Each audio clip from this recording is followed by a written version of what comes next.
High সবাইকে, কেমন আছো বন্ধুরা? আমাকে একটু জানিও কেমন আছো সকলে।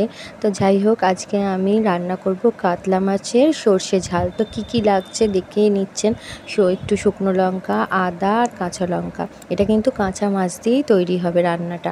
তো যাই হোক, আমি একটা পেঁয়াজও লেগেছে। তো প্রথমে মশলাটাকে ভালো করে বেটে নিলাম, দিয়ে পেঁয়াজটাকে ঘষে একটু বাটলে না তাড়াতাড়ি বেশ বাটা হয়ে যায়। তাই পেঁয়াজটাও ওর মধ্যে অ্যাড করে দিলাম। তাহলে রয়েছে রসুন, কাঁচা লঙ্কা, একটু আদা আর পেঁয়াজ।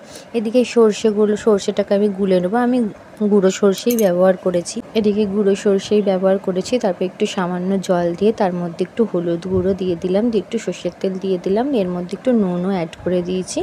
দিয়ে একদম আমি ভালো করে মিশ্রণটা গুলিয়ে নেবো। দেখুন খুব সুন্দর মতন, মনেই হচ্ছে না যে এটা মানে প্যাকেটের সর্ষে, মনে হচ্ছে যেন পুরো বাটা, কিন্তু প্যাকেটের সর্ষেই আমি ইউজ করেছি।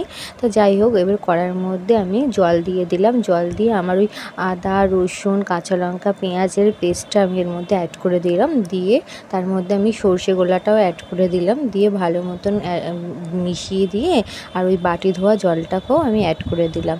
এরপরে আমি কটা কাঁচা লঙ্কা চিড়ে দিয়ে দিলাম এর উপরে। দিয়ে আমি এই চিড়ে কাঁচা লঙ্কাগুলো দিয়ে দিচ্ছি। দিয়ে দেওয়ার পরে সামান্য সর্ষের তেল দিয়ে দিলাম ওর মধ্যে। তো সর্ষের তেল দিলে বেশ স্বাদটা ভালো হয়, কাঁচা লঙ্কা সর্ষের তেল, আর জানেনই সর্ষের মধ্যে একটু সর্ষের তেল দিলে ভালো লাগে। তো যাই হোক, এবার আমি মাছটা অ্যাড করে দিলাম। এটা আমি নুন হলুদ মাখিয়ে মাছটা রেখে দিয়েছিলাম ধুয়ে।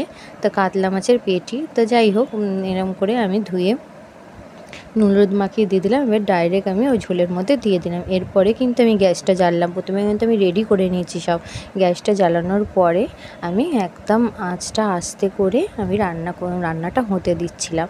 তো এই 10 মিনিট মতন আমি রান্নাটা আঁচটা আস্তে করে করেছি। দিয়ে সামান্য আরেকটু নুন দিয়ে দিলাম, যেহেতু সর্ষের মধ্যে নুন দেওয়া ছিল বলে এখন একটু সামান্যই নুন দিলাম। আবার মাছেও নুন মাখানো ছিল।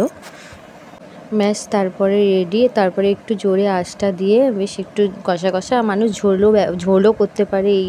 এই যে এরম কাঁচা মাছের যে সর্ষের যে ঝোল হলেও ভাত দিয়ে খেতে ভালো লাগে, মাখাও ভালো লাগে, যে কোনো আপনারা যেটা খুশি করবেন। কিন্তু আমি একটু অল্প ঝোল রেখেছিলাম, বেশি নয়। তো যাই হোক, নামিয়ে ঠামিয়ে কাঁচা সর্ষের তেল ওপর দিয়ে ছড়িয়ে দিলাম। দেখুন ভালো হয়েছে না দেখতে, আর খেতেও খুব সুন্দর হয়েছে, অসম্ভব। আপনারা বাড়িতে বানিয়ে খাবেন, দেখবেন খুব ভালো হয়েছিল খেতে। আপনারা ভালো থাকবেন, সুস্থ থাকবেন, টাটা।